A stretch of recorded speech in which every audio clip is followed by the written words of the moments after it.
सभी श्रोता मित्रों को हार्दिक नमस्कार। आचार्य चतुर्सेन शास्त्री जी द्वारा लिखे हुए उपन्यास धर्मपुत्र का 6वां भाग। दो स्त्री हृदय पास पास धड़क रहे थे।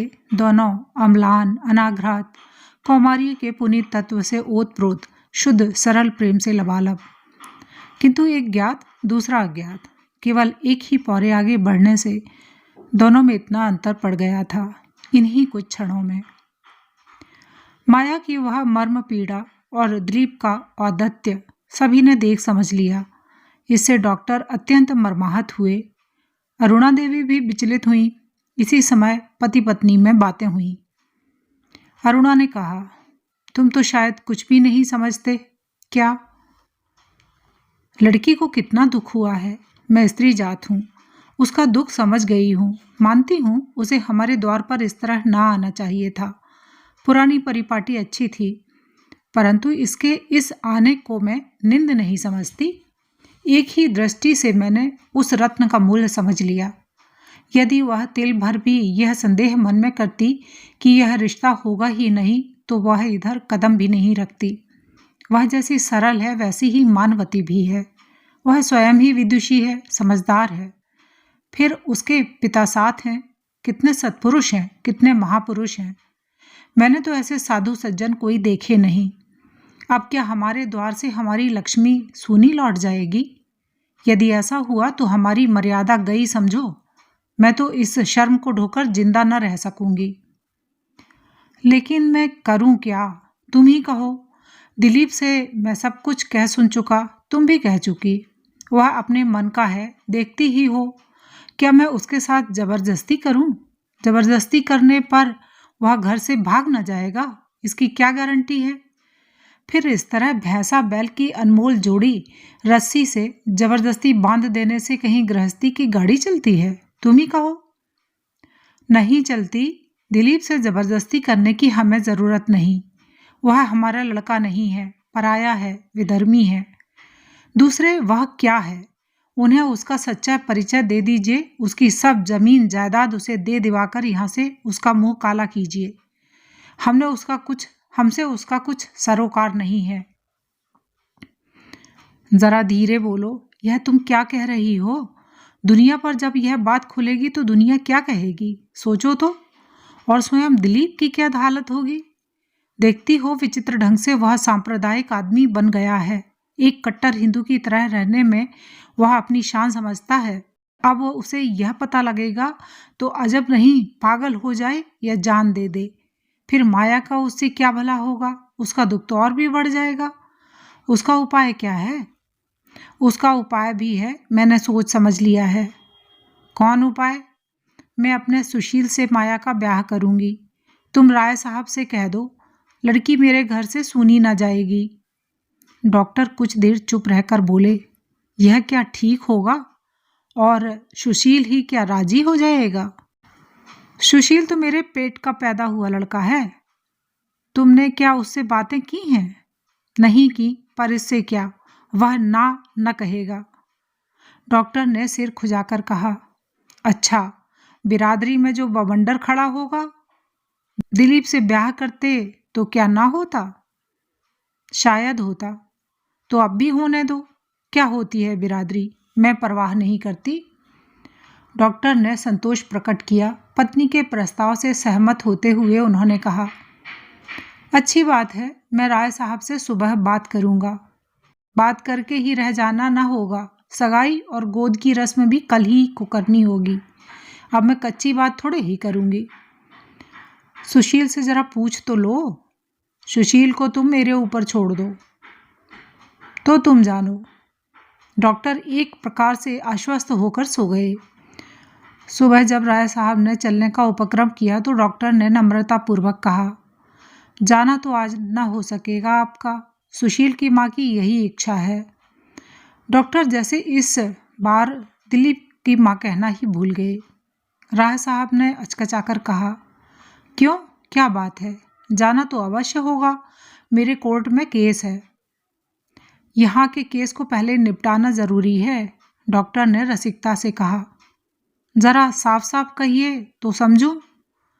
सुशील की माँ चाहती है सगाई की रस्म आज ही के शुभ मुहूर्त में हो जाए। वह बिटिया को बिना गोद भरे सूना जाने नहीं देना चाहती। लेकिन दिलीप की इच्छा ना हो। मैं सुशील के लिए रिश्ता स्वीकार करता हूँ। सुशील के लिए? हठात राय साहब को दिलीप का वह वाक्य याद आ गया। बिरादरी का भी सवाल है। उनका खून गर्म हो गया, पर उन्होंने संयत होकर कहा, यह तो बात ही दूसरी है। इस पर मुझे विचार करना होगा। मैं विचार कर आपको लिखूंगा। डॉक्टर को स्वप्न में भी न गुमान था कि राय साहब इस प्रस्ताव को अस्वीकार कर देंगे। राय साहब की बात सुनकर वे भौचक से उनका मुंह ताकते रह गए। क्षण भर उनके मुंह से बोली न निकली। फिर कुछ संभल कर उन्होंने कहा, परंतु आपका इस तरह जाना तो ठीक नहीं है। जो ठीक नहीं है उसे आप इस तरह से ठीक करना चाहते हैं। मैं इसे ठीक नहीं समझता। राय साहब एक फीकी हंसी हंस दिए। फिर डॉक्टर के कंधे पर हाथ रखकर कहा, आप मेरे पुराने दोस्त हैं। हम लोगों में फॉर्मेलिटी की ज़रूरत नहीं। आप दिल में ज़रा भी मलाल न लाइए। सच पूछिए तो मुझे दिलीप की स्पिरिट पसंद है और मैं उसकी कद्र करता हूँ। इसलिए आप बिल्कुल संकोच न करें। हमारे आपके पुराने संबंध वैसे ही रहेंगे, वैसे ही कायम रहेंगे जैसे अब तक रहते आए हैं। इतनी सी बात पर कुछ अंतर थोड़े ही पड़ जाएगा। उन्होंने डॉक्टर का प्रगाढ़ आलिंगन किया। डॉक्टर ने सूखे मुंह से पत्नी के पास जाकर कहा, राय साहब तो रुकने को राजी नहीं होते जा रहे हैं। वाह, जा कैसे सकते हैं? मैं जाने दूंगी तब ना। तो तुम उनसे बात करो। चलो कहती हूँ। अरुणा चाबियों के झब्बे वाला साड़ी का पल्ला कंधे पर डालकर जिस कमरे में राय साहब सामान बांध बूंद रहे थे, उसकी बगल में किवाड़ की ओट में आ खड़ी हुई। डॉक्टर ने कहा, सुशील की माँ आपसे कुछ कहने आई हैं। इस समय भी डॉक्टर पत्नी को दिलीप की माँ न कह सके। राय साहब ने आदर प्रदर्शित करते हुए खड़े होकर कहा, कहिए कहिए, मुझे क्यों न बुला लिया? आप यूँ न जाने पाएंगे। बिटिया मेरे घर से सूनी ना जाएगी। आप बड़ी उदार हैं। कभी भी आपका यह अनुग्रह नहीं भूलूंगा। पर अभी तो हमें जाने ही दीजिए। डॉक्टर साहब ने जो प्रस्ताव उपस्थित किया है उस पर हमें नए सिरे से विचार करना होगा। विचार परामर्श करके मैं आपको लिखूंगा। अभी ऐसी जल्दी क्या है? फिर आपको भी भली भांति सब बातों पर विचार कर लेना चाहिए। इन मामलों में जल्दी करने से धोखा ही होता है। इतना कहकर राय साहब ने माया को लक्ष्य करके कहा, जल्दी करो बेटी, गाड़ी का समय हो गया है। राय साहब के स्वर में एक ऐसी दृढ़ता थी कि फिर अरुणा देवी को कुछ कहने का साहस ही न हुआ। फिर वह बेटे की माँ थी। बेटी के बाप के इस उत्तर के से उसके अहंकार पर करारी चोट लगी। वह सूखे मुंह से भीतर लौट गई। जब गाड़ी पर सब सामान लद गया तो सारा परिवार अपने सम्मान्य अतिथि को विदा करने एकत्र हुआ। इस समय दिलीप भी आ गया। एक ही रात में उसकी आकृति कुछ की कुछ हो गई थी। वह सबके पीछे सबसे छिपकर चोर की भांति खड़ा था। इसके विरुद्ध सुशील ने आज अपनी सदा की असावधान और लापरवाह आदत जैसे छोड़ ही दी थी। उसने सिल्क का कुर्ता पहना था, बालों को भी संवारा था। वह सकुचाया सा, लजाया सा माँ के पास खड़ा था। माँ का प्रस्ताव उसने सुन लिया था। माया और करुणा एक दूसरे से आलिंगनबद्ध थीं। करुणा माया को छोड़ती ही न थी। वह बार बार भाभी भाभी कहकर उसे जकड़ रही थी। अब कब आओगी भाभी? बार बार पूछ चुकी थी और बार बार पूछ रही थी। माया जैसे रात भर रोती ही रही थी। आंखें उसकी फूलकर गुल्लाला हो रही थीं। अंत में करुणा को अलग किया और अपने गले का नेकलेस उतारकर उसके कंठ में डाल दिया। अरुणा देवी के विरोध पर वह सिसकने लगी, पैरों पर गिर पड़ी। उस मूक रुदन के विरोध का सामर्थ्य किसमें था भला? अरुणा देवी ने कराह कर छाती पर हाथ रखा और जब वह अरुणा देवी के अंकपाश में बद्ध बाण विद्ध आहत हंसनी की भांति लड़खड़ाती हुई गाड़ी में बैठ गई थी, उसने एक बार अपनी सूजी हुई लाल लाल आंखें उठाकर सबसे पीछे अपराधी की भांति मुंह छिपाए खड़े दिलीप की ओर देखा। उसकी सूनी सूनी उन्मत्त दृष्टि उसकी फूली हुई आंखों में बरछी की नोक की भांति घुस गई। वह झपट कर गाड़ी में घुस गई। आंखों के इस नए घाव को देखा सिर्फ दिलीप ने। माया चली गई, परंतु इस परिवार के प्रत्येक आदमी को आहत कर गई। दिलीप तो तीर की भांति सीधा जमुना तट की ओर चला गया। सुशील कोई गीत गुनगुनाता अपने कमरे में घुस गया। डॉक्टर अपराधी से चुपचाप नीचा सिर किए घर में लौट आए। करुणा रोती रही और अरुणा जैसे अपनी मर्म पीड़ा को भुलाकर बेटी को भुलावा देती अपने शयन गृह में लौट आई। इस समय केवल एक व्यक्ति इस घर में स्वस्थ चित्त और आनंद मग्न था, वह था शिशिर। उसने माँ से, करुणा से, पिता से, दिलीप से, सुशील से, सभी से पूछा, भाभी आई थी तो चली क्यों गई? किसी ने कोई जवाब न दिया। सिर्फ सुशील ने हंसकर कहा, धत। माया का वह वैकल्य और दिलीप का उन्माद देखकर भी किसी ने यह नहीं समझा कि दो तरुण हृदय प्यार का घाव खा गए हैं। माया के वैकल्य में सभी ने अपमान की वेदना देखी, पर दिलीप की ओर किसी का ध्यान नहीं गया। इस घटना के बाद दिलीप एक बारगी ही माता पिता के विराग और उपेक्षा का पात्र बन गया। पिता ने उससे बातचीत ही बंद कर दी और माँ ने उससे कह दिया, तू मेरा लड़का नहीं है, जा, चला जा जहाँ तेरा जी चाहे और वही कर जो तू चाहे। वह तो चाहता था कि एक बार फिर उसके सामने ब्याह का प्रस्ताव आए, परंतु वह प्रसंग आया ही नहीं।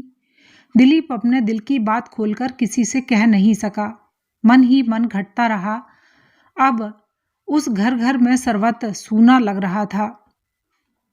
माता पिता उससे नाराज थे, पर अभी तक उसे यह पता न था कि अरुणा देवी ने गुस्से में आकर जो बात कही है वह यथार्थ में सत्य है।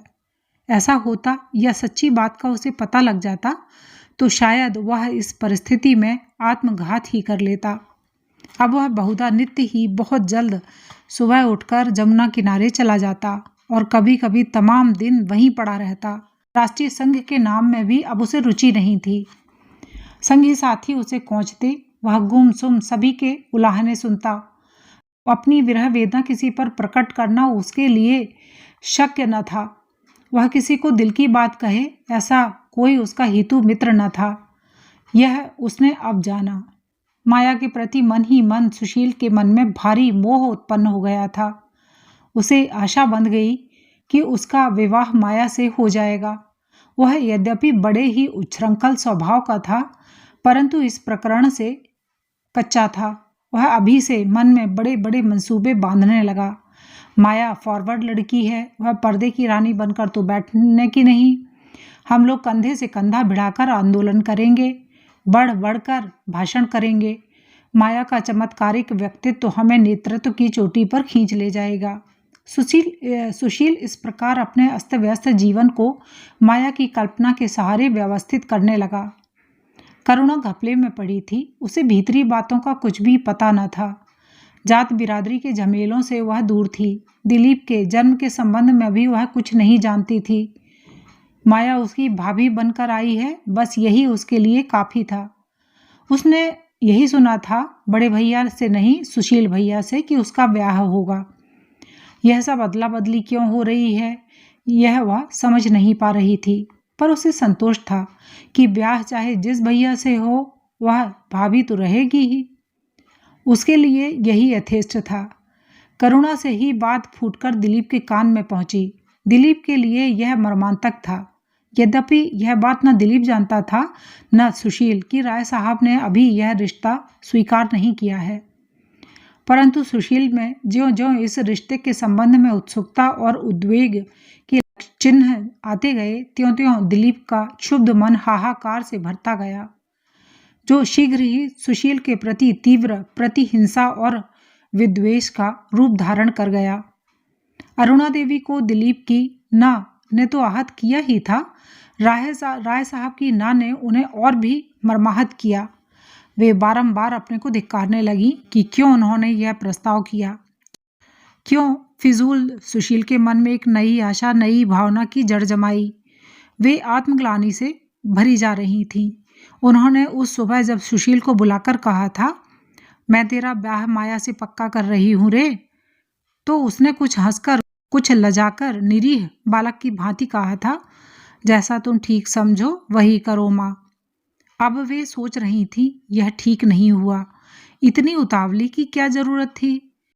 अब वे जब टालकर चले गए, अब ना कह दें तो क्या होगा, और यह भी ना ही है, परंतु वे अपनी ओर से अब इस संबंध में राय साहब को कुछ लिखना नहीं चाहती थीं, और राय साहब ने घर जाकर एकदम चुप्पी साध ली थी। तैश में आकर वे अब राय साहब को नीचा दिखाने या बदला लेने के विचार से कहीं सुशील का ब्याह तय कर डालना चाह रही थीं, पर डॉक्टर साहब के उत्तर की प्रतीक्षा कर रही थीं। उन्हें बहुत कुछ आशा भी थी, अब क्या होगा, इसी सोच संकोच में अरुणा देवी घुल रही थीं। माया की ममता, शील और सम्मान उन्हें सब ओर से आहत कर रहे थे। राय साहब ने घर जाकर इस नए प्रस्ताव पर पत्नी के साथ विचार विमर्श किया। बिरादरी की बात पर वे भी चिढ़ गईं, परंतु राय साहब ने कहा, ये वाक्य डॉक्टर साहब के तो है नहीं, वे तो हाथ पसारकर माया को मांग रहे हैं। गृहिणी ने कहा, परंतु माया हमारी बेटी है, कोई बिक्री का सौदा नहीं है कि एक ग्राहक से सौदा ना पटा तो दूसरे से पटा दिया। बड़े भाई को जूता ओछा पड़ गया तो छोटे ने पहन लिया। नहीं, अब इस संबंध में उस परिवार से बात करने की जरूरत नहीं है। राय साहब ने माया से भी बातें की।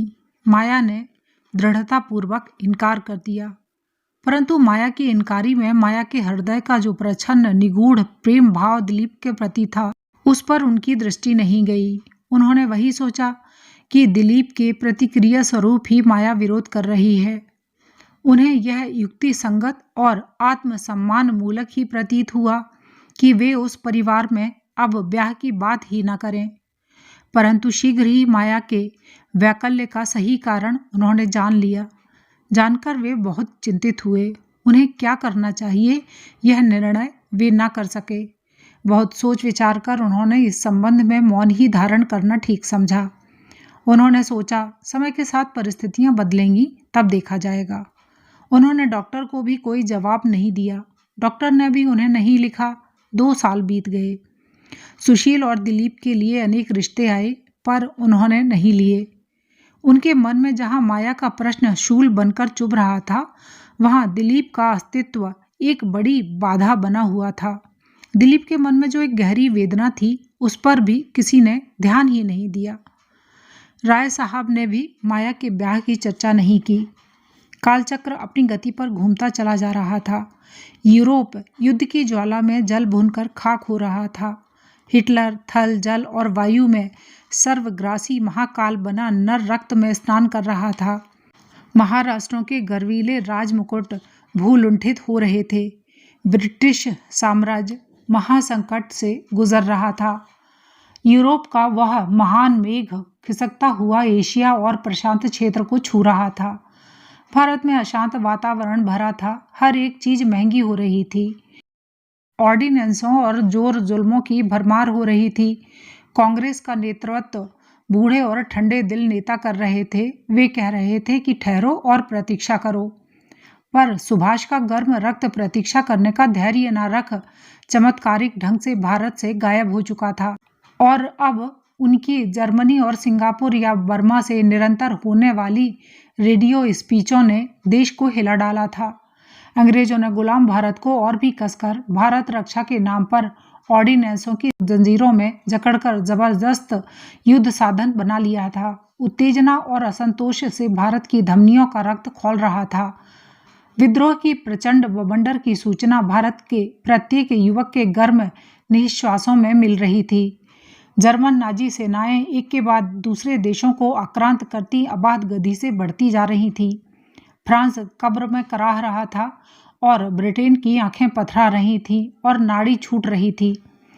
पूर्व में जापान ने भी युद्ध का शंख फूंक दिया था। अंग्रेजों के सुदृढ़ पूर्व सिंह द्वार सिंगापुर पर जापानी सेना ध्वज फहरा चुकी थी। विद्रोही आंदोलन भारत में अंग्रेजों का रहना हराम कर रहे थे। सर स्टैफोर्ड क्रिस्प जो भानुमती का पिटारा लाए थे, उसे ठुकरा दिया गया था। चर्चिल सरकार की सिरदर्दी का अंत न था। लोग कहने लगे थे, ब्रिटेन भारत के हाथ पांव बांधकर जापान के आगे डाल देगा। उन दिनों भारत में धड़ाधड़ विदेशी सेनाएं आ रही थीं। अमेरिकन, ऑस्ट्रेलियन, अफ्रीकन सभी सेनाएं थीं। इस सेना का आगमन भारत की स्वतंत्रता की रक्षा के लिए नहीं, बल्कि ब्रिटिश साम्राज्य की सुरक्षा के लिए था। देश का सारा उत्तम खाद्य पदार्थ इन गोरे सैनिकों को मिल रहा था। देश भूखा मर रहा था। देश भर में दुधारू गायों और भैंसें तराजू पर तुलकर बिक रही थीं। उनका ताजा मांस खाकर और अकंठ मद्यपान करके ये सैनिक भारत में अनैतिकता का नंगा नाच नाच रहे थे। भारत के बच्चों को एक एक बूंद दूध के लाले पड़े थे। अंत में 7 अगस्त का चिरस्मरणीय दिन भी आया। बंबई से अखिल भारतवर्षीय कांग्रेस कमेटी के अधिवेशन में गांधी जी की यह वाणी फूटी, यदि मैं भारत, ब्रिटेन, अमेरिका तथा धुरी राष्ट्रों समेत शेष संसार को अहिंसा की ओर ले जा सकता तो मैं ऐसा कर डालता। पर यह चमत्कार तो केवल परमात्मा के हाथ में है। अब मेरे हाथ तो केवल यही है कि करूं या मरूं। आपको पत्नी परिजनों का मोह त्याग देना होगा, संसार में सब कुछ छोड़ देना होगा। मैं चाहता हूं कि अब विरोधी अंग मिलकर भारत को विदेशी शासन से मुक्त कर लें, चाहे इसके लिए उन्हें कितना भी मूल्य क्यों न चुकाना पड़े। उनका एक ही उद्देश्य होगा, ब्रिटिश सत्ता को पथभ्रष्ट करना। मैं एक अस्वाभाविक प्रभुत्व का रक्तहीन अंत करके एक नवीन युग का आरंभ करना चाहता हूँ।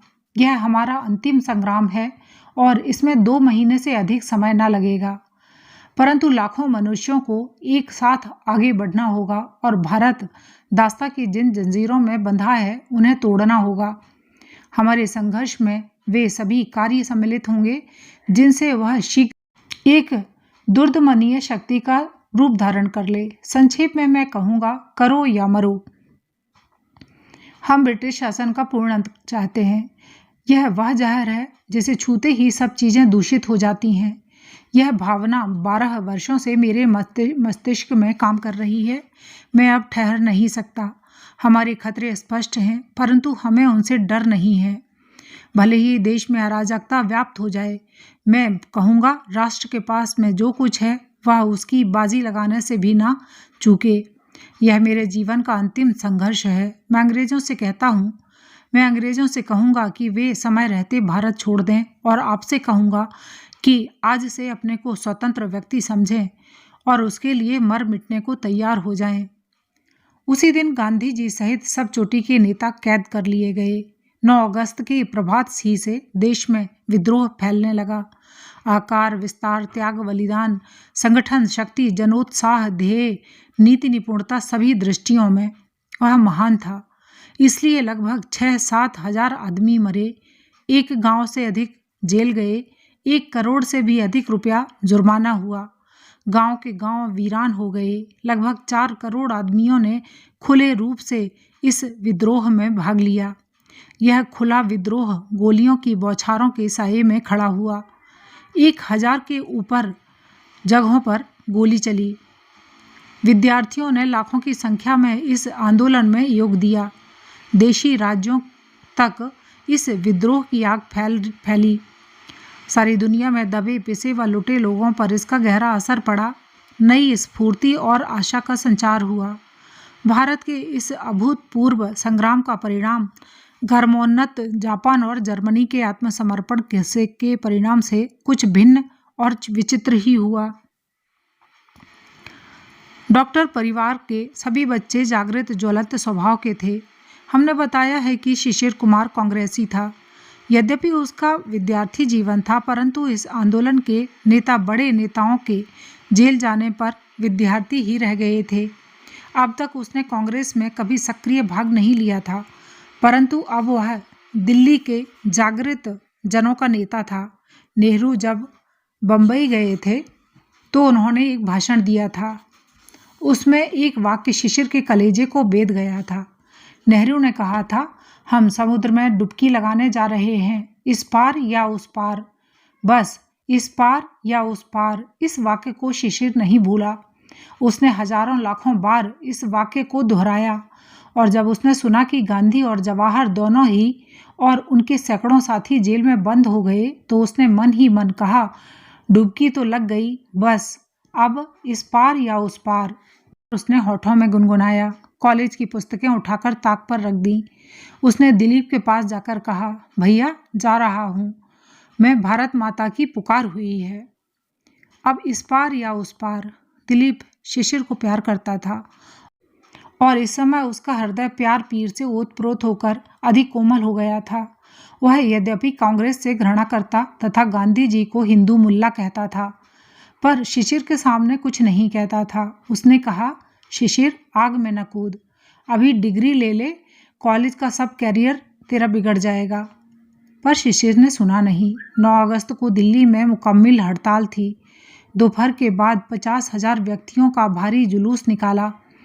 घंटा घर से कोतवाली तक नरमुंड ही नरमुंड नजर आते थे। भीड़ में शिशिर ने भाषण दिया। यह उसका पहला ही भाषण था, पर वह भाषण न था, अग्निबाण थे जो किसी दैवी प्रेरणा से उस बालक के मुंह से निकल रहे थे। उसने कहा, भाइयों, जनता ने स्वतंत्रता की ओर अपनी विद्रोह यात्रा के लिए कदम उठा लिया है। अब तो हमें से प्रत्येक को कुछ न कुछ करना है, बस करना या मरना। शासन सत्ता दमन पर उतारू है, कठिन परीक्षा की घड़ी है। वह हमें दमन के द्वारा दबाने का प्रयत्न कर रही है। कायर हृदय कांप रहे हैं, लेकिन यह क्रांति इस युग का तकाजा है, यह टाली नहीं जा सकती। सत्याग्रह और असहयोग से कानूनों की अवज्ञा करके अब हम सर्वांगीण क्रांति के द्वार पर पहुंच गए हैं। अब हम विदेशी सत्ता के किसी कानून का नहीं, संपूर्ण सत्ता का विरोध कर रहे हैं। हमारी मांग अब किसी विशेष विधान के लिए नहीं है, बल्कि यह है कि अंग्रेज यहाँ से चले जाएं।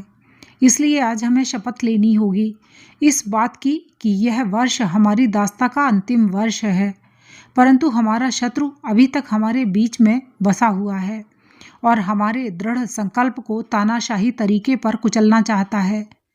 उसने हमारे पूज्य नेताओं को कैद कर लिया है, पर अब हमें नेता की क्या जरूरत है?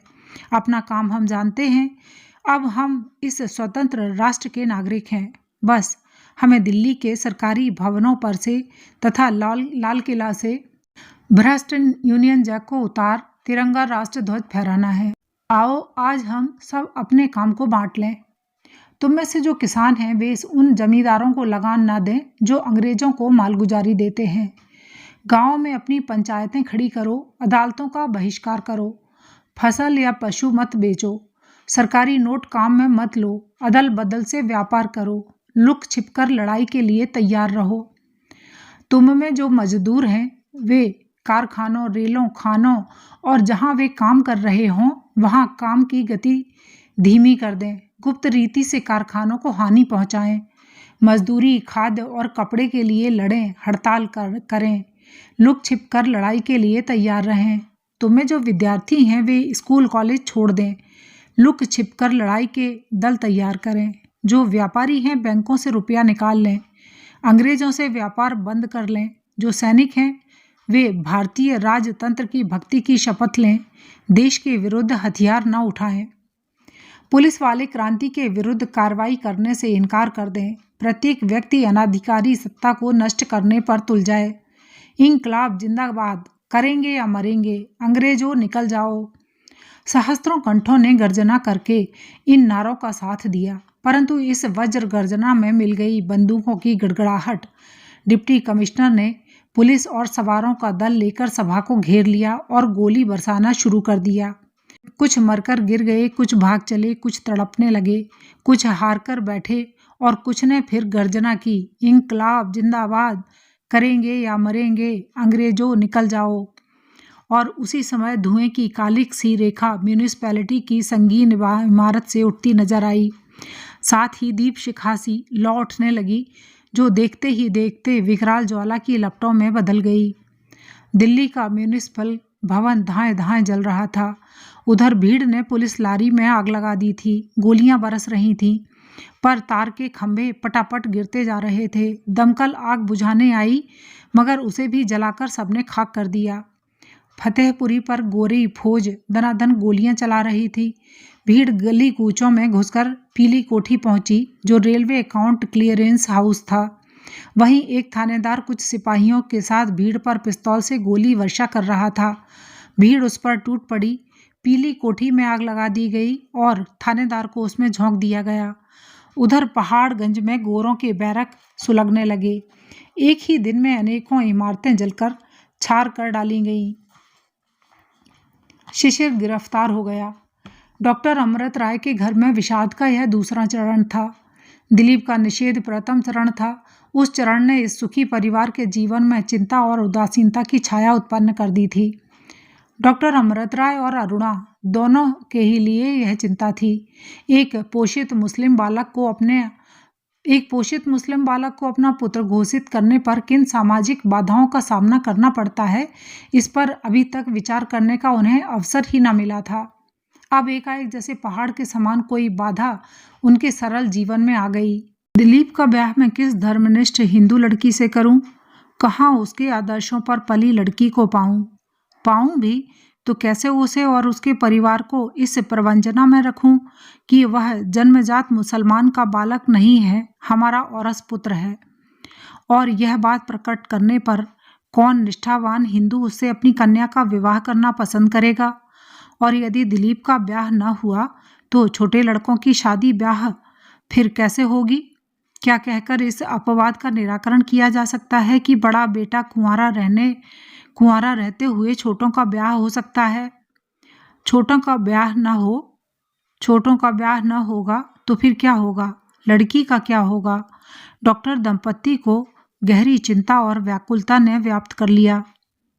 परंतु अभी तक यही चिंता पुरानी न पड़ी थी कि शिशिर की गिरफ्तारी और जेल यात्रा ने उन्हें मर्मांतक कष्ट दिया। शिशिर उनका सबसे छोटा बेटा था। सभी का प्यार उस पर था। उसका इस प्रकार जेल जाना और परिवार पर वज्रपात सा हुआ। एक गहरे शोक की छाया घर भर में व्याप्त हो गई। अरुणा और करुणा ने रो रो कर घर भर दिया। डॉक्टर समझाते बुझाते स्वयं भी रोने लगे। सुशील कम्युनिस्ट था। उन दिनों अंग्रेजों से रूस मिल गया था, इसलिए कम्युनिस्ट अंग्रेजों के समर्थक बन गए थे। वे कांग्रेस के विरोध में आवाजें उठा रहे थे। समानता और समाजवाद की बातें पीछे पड़ गई थीं और कूटनीति ने उन्हें पथ भ्रष्ट कर दिया था। देश में इस समय कम्युनिस्टों के प्रति गहरा रोष छाया हुआ था।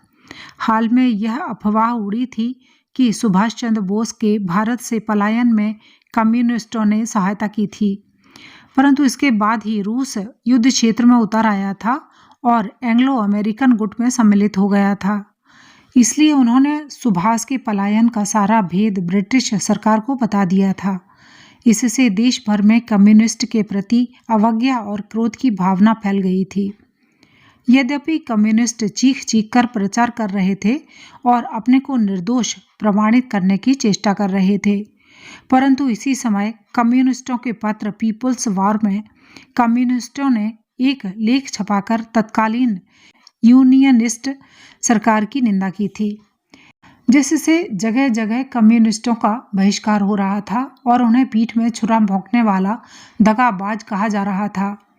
इसी समय एक और बात का भी भंडाफोड़ हुआ था कि कम्युनिस्टों ने जर्मन दूतावास से एक भारी रकम चुपचाप वसूल कर ली है। ब्रिटिश सरकार भी इनका विश्वास नहीं कर रही थी और इनकी दशा इस समय धोबी के कुत्ते की भांति हो रही थी। अंग्रेज और बुद्धिमान जाति के लोग यह बात अनायास ही समझ गए कि जो अपने देश के साथ विश्वासघात करता है वह हमारे साथ भी विश्वासघात किया करेगा। फिर भी कम्युनिस्ट इस समय सीआईडी का काम कर रहे थे। सुशील दिल्ली की कम्युनिस्ट पार्टी का जनरल सेक्रेटरी था। दिल्ली राजधानी थी, अतः वह बहुत सी गहरी कार्यवाहियों में संलग्न था। वह बहुधा 2-3 दिन तक घर से गैर हाजिर रहता। इसी समय एक और बात हो गई थी। 2 अपरिचित और एक रहस्यमय पुरुष छिपकर समय समय पर उसके पास आने लगे थे। उनमें एक का नाम अक्षर सिंह था, दूसरे का हरनाम सिंह। वास्तव में यही वे दोनों गूढ़ पुरुष थे जिन्होंने सुभाष चंद्र बोस को भारत से पलायन में मदद दी थी तथा काबुल में रूसी दूतावास में उन्हें ले गए थे। परंतु अब इन्होंने दिल्ली केंद्र की मार्फत सारे भेद खोल दिए थे और अब वे सीआईडी की भांति काम कर रहे थे। सुशील यद्यपि बहुत सावधान आदमी था, यों वह देश का शत्रु न था। पार्टी की नीति से वह विवश था और अब तो चालें बहुत गहरी हो गई थीं। शिशिर की गिरफ्तारी से वह भी काफ़ी चंचल हुआ। उधर सभी का यह संदेह था कि इस गिरफ्तारी में सुशील का हाथ है। डॉक्टर और अरुणा देवी ने उससे बोलचाल और बातचीत भी बंद कर दी थी। दिलीप शिशिर को खास तौर पर प्यार करता था और उसकी गिरफ्तारी से उसे बहुत गुस्सा चढ़ाया था। उसका स्वभाव ही तीखा था। माता पिता का दुख देखकर वह और भी अस्थिर हो गया। अंग्रेजी हुकूमत का तो वह विरोधी था ही। उसने अपने राष्ट्रीय संघ के तत्वाधान में एक विराट सभा का आयोजन किया और उस सभा में उसने जो भाषण दिया वह भाषण न था, ज्वालामुखी का विस्फोट था। उसने कहा, भाइयों, गत 40 साल से हम यह अनुभव कर रहे हैं कि अंधकार में डूबी हुई जाति के भीतर एक नवीन जाति जन्म ले रही है।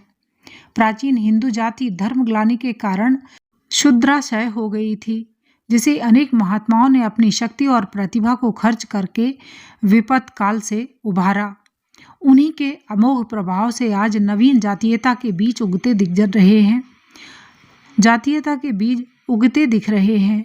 कलयुग अंधकार का जो युग था, आज वह खत्म हो रहा है।